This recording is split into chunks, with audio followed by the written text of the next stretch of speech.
আমি হেলেনা রায়হান ক্লাসভেল থেকে তোমাদের সকলকে জানাই স্বাগতম। 3 দিন বন্ধ পেয়েছো, পরীক্ষা কি করবে মানে একদম কুলকিনারা পাচ্ছ না। তোমাদের জন্য একটা অসাধারণ গণিতের সাজেশন নিয়ে এসেছি। এই সাজেশনের বাহিরে তোমাকে আর কিছুই করতে হবে না। ভরসা রাখো, বিশ্বাস করো, ক্লাসভেলের সাথেই থাকো, ইনশাল্লাহ ভালো কিছু হবে। চলো দেখো সাজেশনটা। হ্যাঁ, আমি একদম শুরুতেই যদি তোমাকে বলি, আমি এই সাজেশনটা আগেও দিয়েছিলাম, একটু এদিক সেদিক করেছি, তারপরে আমি নতুন একটা সাজেশন তোমাদের জন্য দিয়েছি। এখানে ক বিভাগের মধ্যে কোন অধ্যায় কোন বিভাগ সেই ব্যাপারটা যদি এখনও না জেনে থাকো বাবা, তাহলে কিন্তু পুরাই একটা পরীক্ষার হলে বাজে অবস্থা ক্রিয়েট হবে তোমার। কারণ তুমি হয়তো সারা বছর অঙ্ক করেছো, কিন্তু দেখা গেল ক বিভাগ থেকেই করেছো। সো ক বিভাগে কিন্তু 20 মার্কস। তুমি যদি খ বিভাগটাকে জীবনে একটা মানে টাচই না করে থাকো, তাহলে তো মার্কস কালেক্ট করতে পারবে না ওইখান থেকে। তোমাকে এমসিকিউতে সর্বোচ্চ একটা এফোর্ট দিতে হবে যাতে 30-এ 30 পাও, অথবা যারা দুর্বল মনে করছো যাতে 20-ও অ্যাটলিস্ট পাওয়া যাও। ঠিক আছে, আমি নিশ্চয়ই বোঝাতে পেরেছি। সো ওইভাবে এফোর্ট দিতে হবে যে কী চাও, আগে তোমাকে সিদ্ধান্ত নিতে হবে। কিছুই পড়ো নাই, এই 3 দিনে যদি তুমি বলো আমি A+ চাই, আমি 90 চাই, না বাবা, এটা তো হয় না। তুমি যদি 70 থাকে 80 চাইতে পারো, 90 চাইতে পারো।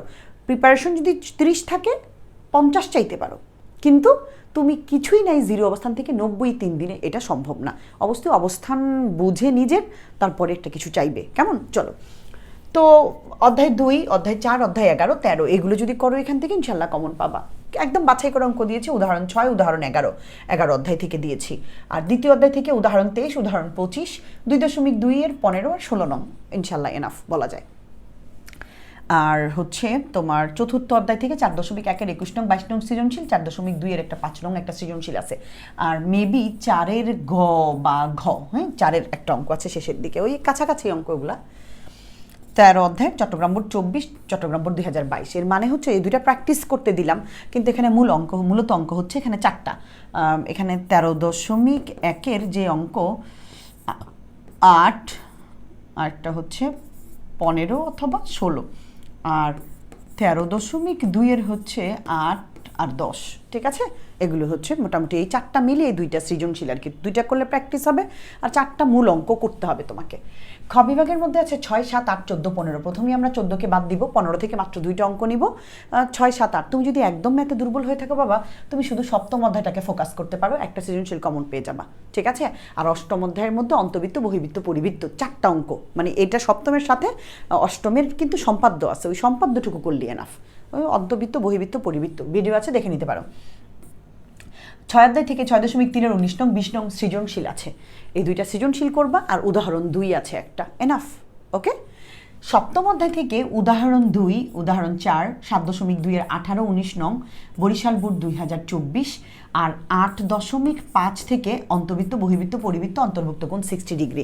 যদি তুমি এই কয়টা 1টা 2টা 3টা 4টা 5টা, এই 5টা অঙ্ক, আর এখান থেকে মিলে যদি আমি 2টা অঙ্ক ধরি, এই 6টা বা 7টা যদি অঙ্ক তুমি করতে পারো সপ্তম অধ্যায় থেকে, একটা সৃজনশীল মানে 7টা অঙ্ক জাস্ট করলে তুমি একটা সৃজনশীল কমন পাওয়া যাবে এখান থেকে। যারা একদম দুর্বল, উপপাদ্য পারো না, কোনোর মধ্যে পাস করতে চাও, তারা কিন্তু এটা একটু মানে একটা সুযোগ নিতে পারো তুমি। ওকে, অষ্টম অধ্যায় থেকে উপপাদ্য 18, 20, 23, 26 নং এগুলা। উপপাদ্য 18, 20, 23, 20 আর 23 মাস্ট বি লাগবে, যেটাই করতে যাও না কেন 20 আর 23 তোমার লাগবে। এই 2টা ছাড়া অন্যগুলো করা সম্ভব না।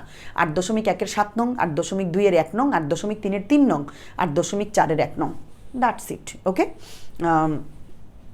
8.4 এর 1 না করে 8.4 এর আমরা এটা দিব হচ্ছে 5 নং সৃজনশীল আছে একটা, ওই সৃজনশীলটা আমরা দিতে পারি। ঠিক আছে, ওইখানে আর এখানে আমার 26, এই 26 মানে এটা, তাহলে এটা একটা কমে যাচ্ছে। ওকে, 5 নং সৃজনশীলটা দিলে ওই কমে যাচ্ছে ওইটা। আর 15 অধ্যায় থেকে 9, 14, 17 নং একটা সৃজনশীল। 14টা ভেরি ভেরি ইম্পর্টেন্ট, আর 17 নং সৃজনশীলটা। ওকে, এই 9 অনেক সময় 6-এর সাথে 15 আর 6 ষষ্ঠ অধ্যায় মিলায় আসে।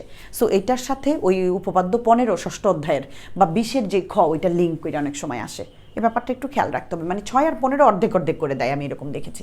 সো তুমি যদি এভাবে করে করতে পারো ইনশাল্লাহ এনাফ। এগুলি বাছাই করে করো, আগে এই অঙ্কগুলি দেখো পারো কিনা, তারপরে গিয়ে সৃজনশীলগুলো, বোর্ড প্রশ্নগুলো 24 সালের তুমি সমাধান করবা। ওকে, ঠিক আছে।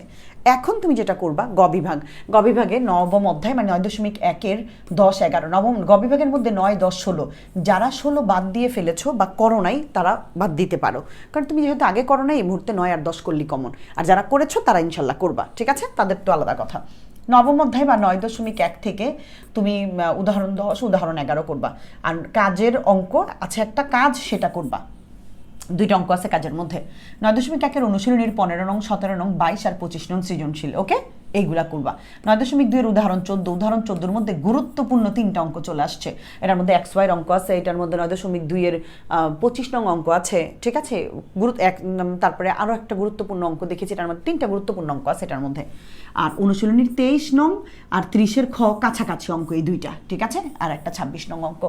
That's it. নবম অধ্যায় থেকে কয়েকটা অঙ্ক, আর দশম অধ্যায় থেকে 16, 18 আর একটা কাজের অঙ্ক, ওই যে বেলুন উঠছে অথবা একটা হেলিকপ্টার উঠছে, এই টাইপের অঙ্ক। 3টা অঙ্ক করলেই দশম অধ্যায় থেকে এনাফ।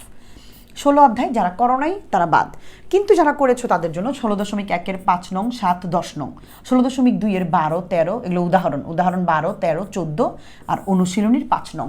এগুলো যদি করো ইনশাল্লাহ কমন পাওয়ার সম্ভাবনা অনেকটাই বেশি আছে। উদাহরণ অধ্যায় 17 থেকে গণমধ্যক প্রচুরক, এই 3টা মিলে 3টা থেকে যে কোনো একটা আসবে। আর অজীব রেখা, আয়তলেখ ও গণসংখ্যা বহুভুজ, এই 3টা থেকে যে কোনো একটা আঁকতে হবে। ইউটিউবে আমার সুন্দর ভিডিও আছে, চাইলে তুমি দেখে নিতে পারো আগের কিভাবে করে চিত্র আঁকলে অনেক সময় অনেকে বাংলা লেখাটা লিখতে পারে না, এই জন্য ফুল মার্কস পায় না। তো তুমি ওই ভিডিও দেখে নিতে পারো, দেখে এখান থেকে একটা সুন্দর মার্কস কালেক্ট করতে পারো। আমি আবারও বলছি, এর বাহিরে কিছুই করতে হবে না। তবে অঙ্ক দয়া করে বাবা মুখস্থ করো না।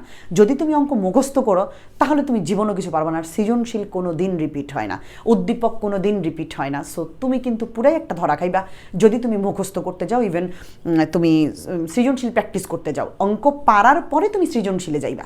সৃজনশীল যারা পারে তারা প্র্যাকটিস করবে। তোমার যদি গ্যাপ থাকে, আগে মূল অঙ্ক শিখো, শিখলে পরীক্ষার হলে গিয়ে চিহ্ন দিতে পারবা।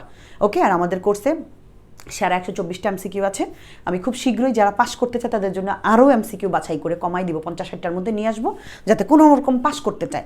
দেখো, কেউ স্বপ্ন আছে, কেউ পাস করতে চায় 20, 15, কেউ আছে 30। যে 30 পাইতে চাইবে তাকে একটু বেশি এফোর্ট দিতে হবে, যে 15 পাইতে চাইবে তাকে একটু এফোর্ট কম দিলেও চলবে।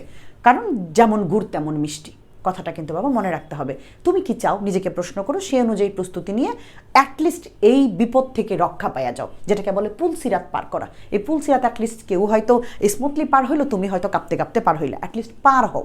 ঠিক আছে বাবা, ভালো থাকো সবাই, সবার জন্য অনেক শুভকামনা।